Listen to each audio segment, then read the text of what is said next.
তেলটা পেয়ে গেছি। এবার গাড়ি ওখান থেকে বের করবো আর তেল ঢুকে দেবো। 1 লিটার তো মনে হয় বটে। আমি সবাইকে বলতে অহংকার করে যে এই গাড়িটা আমাকে আজ পর্যন্ত কোনো ধোকা দেয়নি, কিন্তু ভাই আজকে তুইও ভরসাটা ভেঙে দিলি।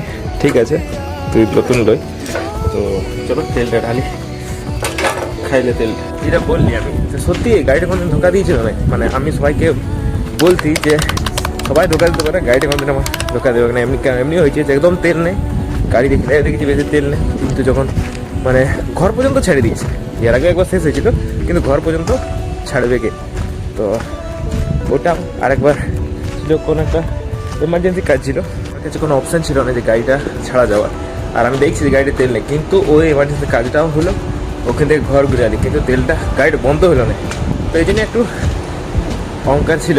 আর বলে না যে কোনো জিনিসের পর বেশি অহংকার করতে নেই, অনেকে আমাকে বলেছে যাতে আমার ভালো এটা ভালো, ওই জিনিসটাই একসময় হট করে খারাপ হয়ে যাও। তো শিক্ষা পালি সব।